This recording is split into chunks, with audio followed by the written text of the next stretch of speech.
தமிழக எதிர்க்கட்சி துணைத் தலைவர்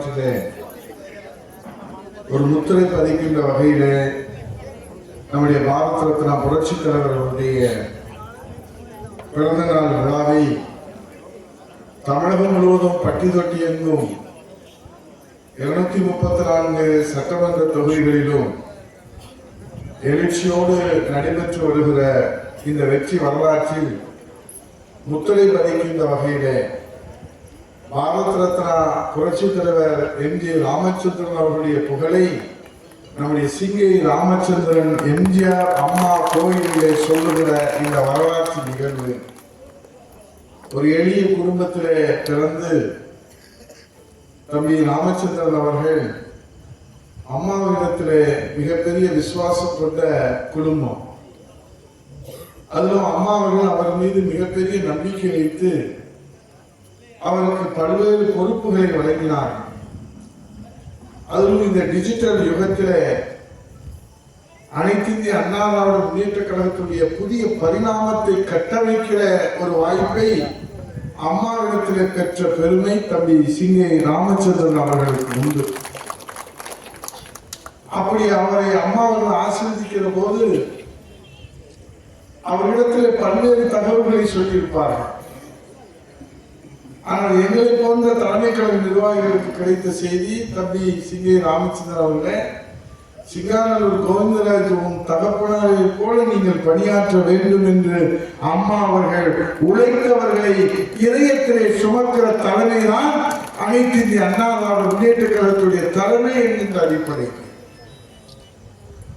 அவரை ஆசீர்வதித்து அவரும் களத்திலே இந்த புதிய கட்டமைப்பை உருவாக்குவதிலே அவர் தன்னை அர்ப்பணித்து பணியாற்றினார்கள்.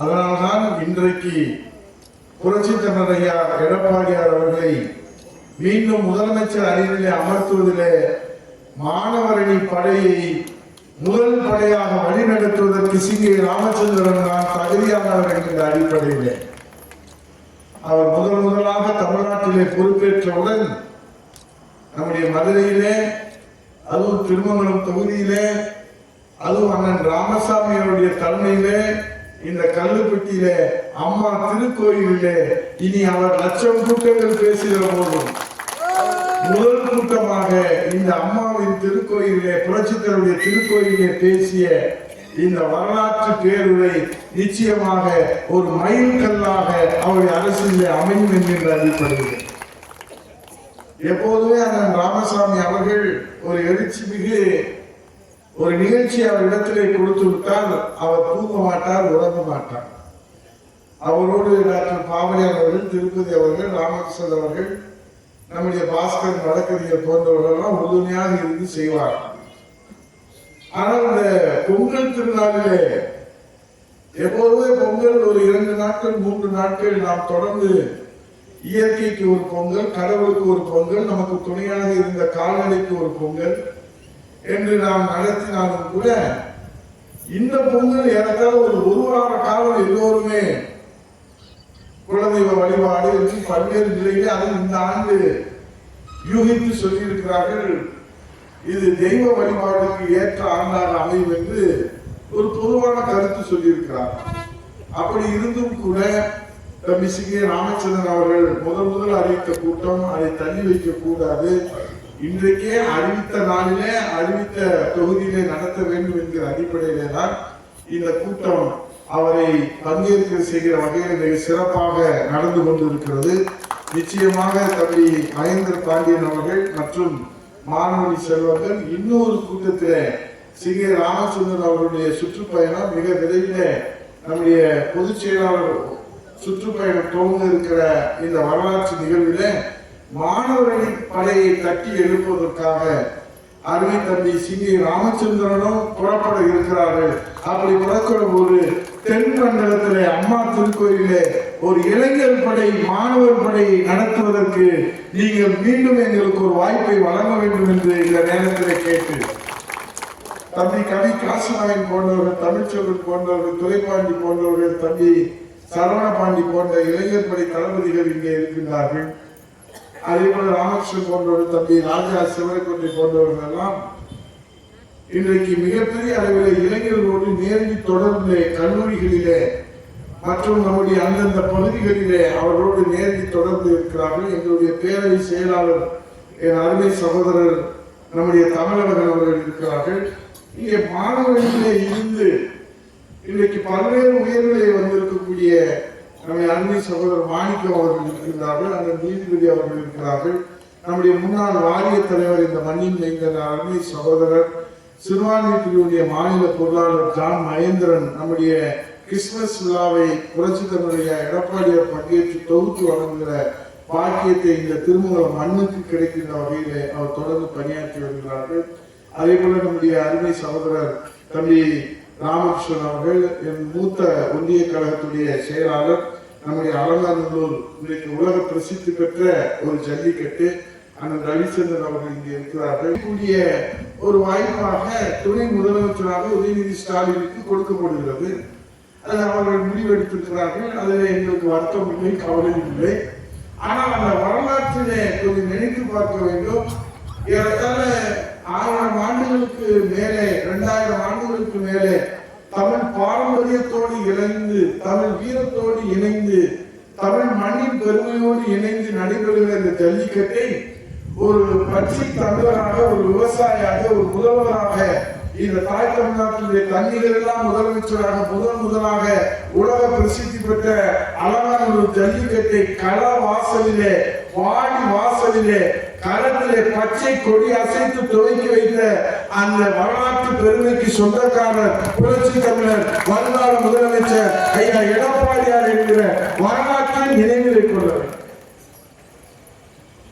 அந்த வரலாற்றினுடைய தொடர்ச்சியாக நீங்கள் நடத்துவதாக சொன்னாலும் கூட அந்த ஜல்லிக்கட்டிலே நீங்கள் நடத்திய அந்த மல்லுக்கட்டு ஒரு புறத்திலே ஆன்லைனிலே தொடர்படி, இன்னொரு புறத்திலே உள்ளூர் மக்கள் புறக்கணிப்பு, இன்னொரு புறத்திலே ஊர் கமிட்டி அது பெயருக்காக இருக்கிறதா என்பதை ஒன்றிய செயலாளர் ரவிச்சந்திரன் கேட்க வேண்டும். ஊர் கமிட்டி வாடிவாசலில் நின்று சாமி கும்பிட்டு தோணுவாங்க நாங்கள் பார்த்திருக்கிறோம். நாங்களும் 10 ஆண்டுகள் அமைச்சராக இருந்திருக்கிறோம். அவர்களும் இங்கே சட்டமன்ற உறுப்பினர் கருப்பையா 5 ஆண்டு இருக்கிறார்கள், மாணிக்கம் 5 ஆண்டு இருந்திருக்கிறார்கள். ஊர் கமிட்டி தான் அந்த குலதெய்வத்தை வழிபாடு நடத்தி அதை நடத்துவார்கள். அதை அரசு உறுதுணையாக இருக்கும். உள்ளூர் மக்கள் கௌரவிக்கப்பட வேண்டும், மண்ணின் மைந்தர்கள் கௌரவிக்கப்பட வேண்டும், மண்ணின் வாசனையை உலகத்திற்கு சொல்ல வேண்டும். அதுதான் மரபு, அப்படித்தான் கடைபிடிக்கப்பட்டது.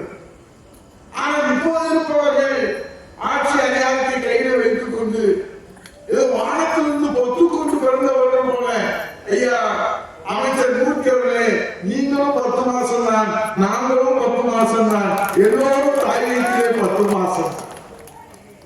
ஆகவே நீங்கள் இந்த ஜல்லிக்கட்டை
கொடுத்திருக்கிறார். அது நமதமாக வந்த பணம் அல்ல.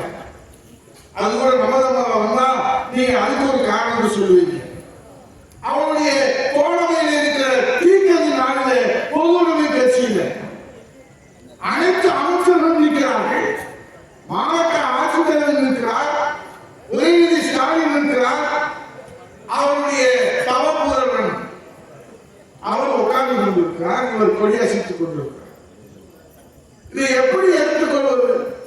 சிறிய ராமசாமி உங்க கையாலே காட்டினாங்க மக்களுக்கு. இங்க உங்கள் மூலமாக உலகம் முழுவதும் இவர்கள் நடத்துகிற இந்த கூற்றியும் குமாரத்தையும் நிச்சயமாக தமிழ்நாட்டு மக்கள் தக்க பாடம் வருகிற சட்டமன்ற தேர்தலில் போக்குவார்கள் என்பது தீக்கதில் இருக்கு. நாங்கள் இது நமதமாக வரல.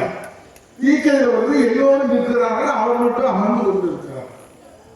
இது ஒரு அரசு மேடை, அரசு உடைய விழாவாக அந்த மேடையிலே இப்படி உட்கார்ந்து இருப்பது என்பது இது எந்த மரபின் அடிப்படையிலே, எந்த பாரம்பரியத்தின் அடிப்படையிலே, அப்படியெல்லாம் ஆணவம், அகம்பாவம், தலைகணம், கர்வம், இந்த ஆணவமும் தலைகணமும் கர்வமும் அங்கே மீனாட்சி குடிகொண்டிருக்கிற இந்த மண்ணிலே மண்ணை கவிழ் இருக்கிறது என்பதை அவருடைய பெரியப்பா மூக்க அழகிடத்திலே கேட்டால் சொல்லுவார். வேற யாருக்கும் கேட்கிறாங்க. ஆகவே இது போன்ற ஒரு நிகழ்வை இந்த மதுரை மண் நெற்றிக்கண் திறப்பிடும் குற்றம் குற்றமே என்று கடவுளை குற்றம் செய்தாலும் குற்றம் என்று சொல்லுகிற இந்த மதுரை மண்ணிலே நீங்கள் இன்றைக்கு ஆட்டத்தை ஆரம்பித்து வைத்திருக்கிறீர்கள். அதுவும் தம்பி சி ராமச்சந்திரன் சொல்றது போல முதல் நாள் தான் டியூஷன் போடுறாங்க, அவங்க எவ்வளவு போடுறாங்க, அவர் போட்டு போறாங்க, நமக்கு ஒன்றும் கவலை இல்லை. அது மலைய போறிய சூரியனை நீங்க இதயத்துல போட்டாங்கன்னா முதுகுல போட்டாங்க எங்களுக்கு ஆச்சரியம் இல்லை. அடுத்த நாளே அவரை அழைத்து வந்து அரசு வேலையை அமர வைத்து நீங்கள் வாரிசு அரசியலுக்கு மகுடம் சூட்டுவதற்கு பட்டாபிஷேகம் செய்கிறீர்களே, அதைத்தான் சிங்கை ராமச்சந்திரன் அருமை தம்பி அவர்கள் கேட்டார்கள், அமைப்பு செயலாளர் மகேந்திரன் அவர்கள் கேட்டார்கள், நீதிபதி கேட்டார்கள், மாணிக்கம் கேட்டார்கள், கருத்தையா கேட்டார்கள். என்ன கேட்டார்கள்? கடிக்கோடியிலே கொடி விடுக்கிற கொண்டனும் கோட்டையிலே முதல் வரிசையிலே உட்கார்ந்து மக்கள் பணியாற்றிய அனைத்து இந்திய அண்ணா திராவிட முன்னேற்ற கழகம் என்கிற மாபெரும் ஜனநாயக இயக்கத்தை போல உங்களுடைய இயக்கத்திலே திமுகவிலே அண்ணா உருவாக்கிய தொட்டுகிற மனையிலே ராமகிருஷ்ணன் பூங்காவிலே பேரறிஞர் பெருந்தகை அண்ணா அவர்கள் உருவாக்கிய அந்த திராவிட முன்னேற்ற கழகத்துக்கு அபிநயம் செய்திருக்கிற கருணாநிதி குடும்பம், அந்த கருணாநிதி குடும்பத்தை தவிர துரைமுருகன் வரலாம், கே நேரு வரலாம், ஏவா வேலு வரலாம், பொன்முடி வரலாம், யார் வேண்டுமானாலும் வரலாம், ராஜா வரலாம், ஏன் அவருடைய தங்கை கனிமொழி கூட வரலாம் என்று கூட அவர்கள் அறிவிக்க தயாரா என்று என் அருமை தம்பி சிங்கை ராமச்சந்திரன் அவர்கள் சவால் விட்டிருக்கிறார். புரட்சி தலைவர் ஐயா எடப்பாடி அவருடைய தலைமையிலே நம்முடைய மன்னாதி மன்னன் மக்கள் பொன்மன தலைவன் பாரத ரத்னா புரட்சி தலைவருடைய பிறந்த நாள் விழா சவாலாக சொல்லியிருக்கிறார். நாளைக்கு ஸ்டாலின் அவர்களே உங்களுக்கு துணிச்சல் இருந்தால், திராணி இருந்தால் எங்கள் சிங்கை ராமச்சந்திரன் அறிவித்திருக்கிற சவாலுக்கு பதில் சொல்ல முன்வருவார். அவர் இதுக்கெல்லாம் பதில் சொல்ல முடியாது. ஏன் என்று சொன்னால் அவர்கள் இருக்கக்கூடிய அந்த தலைகணம் அதிகாரம் கண்ணை மறைக்கிறது. உங்களிடத்தில் ஒரே ஒரு ஞாபகப்படுத்துகிறேன். அண்ணாவுடைய மறைவுக்கு பிறகு கருணாநிதி எத்தனை தேர்தலிலே தோற்றிருக்கிறார் பட்டியல் உங்களுக்கு நன்றாக தெரியும். நான் அதை நினைவூட்டுவதற்கு விரும்புகிறேன். எத்தனை முறை அவர் ஜெயித்திருக்கிறார். பரவாயில்ல கொண்டாடுகிற இந்த 25 ஆண்டுகளே திமுக அண்ணாவுடைய வெற்றியும் சேர்த்து 25 ஆண்டுகள். ஆனால் பொருளா கொண்டாடுகிற அனைத்து இந்திய அண்ணா திராவிட முன்னேற்ற கழகம் 52 ஆண்டுகளே 32 ஆண்டுகள் ஆளுகிற கட்சியாக இருந்திருக்கிறார். அப்படியான மக்கள் உங்களை ஒதுக்கித்தான் வைத்திருக்கிறார். கருணாநிதி அவர்களை மக்கள் விரும்பவில்லை. அதைத்தான் தம்பி சிங்கை ராமச்சந்திரன் சொன்னார்கள்.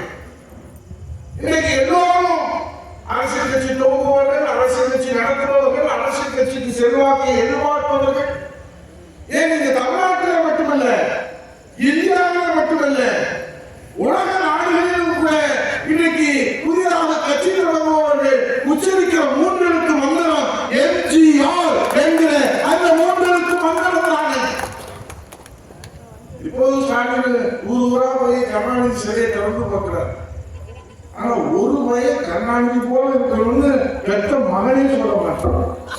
சரவணன் தான் கேட்கணும். அப்படி யாராவது சொல்றாங்க ராமகிருஷ்ணன் அவர் சிறப்பா பேசுவாரு, அல்லது மூசி சிறப்பு வலைஞர்கிட்ட கேட்கணும், இந்த சாமியார்கிட்ட கேட்கணும், செல்வத்தை கேட்கணும், அம்மன்கிட்ட கேட்கணும், எங்க மாநில சேர்மன்கிட்ட கேட்கணும், சம்பளத்தை கேட்க தெரிஞ்சவா செயல்படுறீங்க.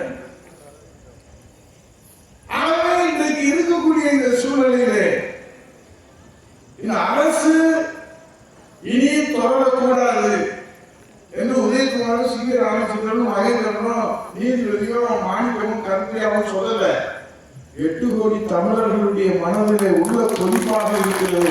இந்த அரசு வீட்டுக்கு போகிறது. அப்படிதான் நம்ம மாற்ற முடியும். மகேந்திர பார்த்து